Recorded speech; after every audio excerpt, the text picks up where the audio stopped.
ৰঙিয়াৰ জয়ন্তীপুৰ গাঁও পঞ্চায়তৰ 15 ফাইনেন্স আঁচনিৰ নামত ব্যাপক দুৰ্নীতি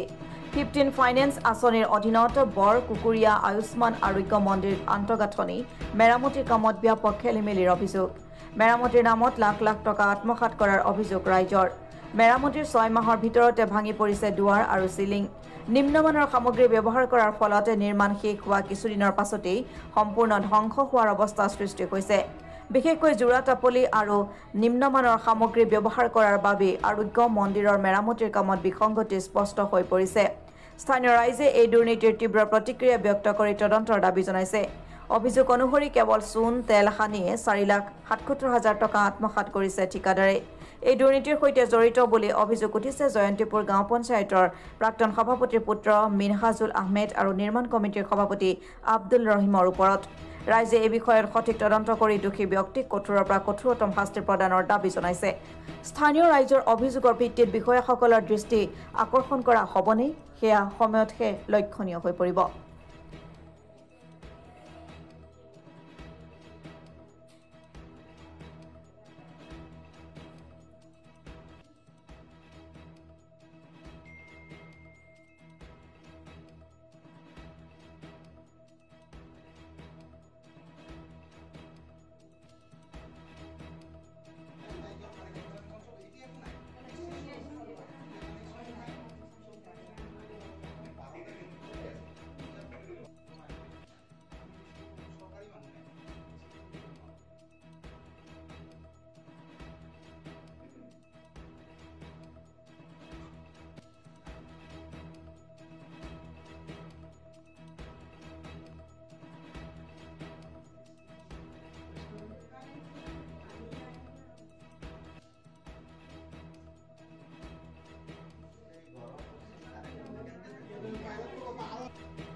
ছমাহ আগতে বনাইছিলে এতিয়া ভাঙি গৈছে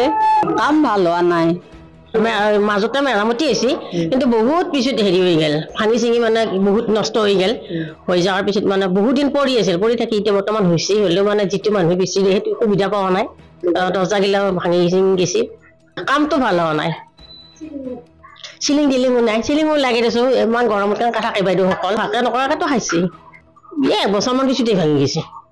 কিমান বছৰ যায় আৰু এক বছৰতে যদি ভাঙব লগা হয় কিমান হেৰি হ'ব এনে লেট্ৰিনটো বনাই থৈ দিছে একো সুবিধা নাই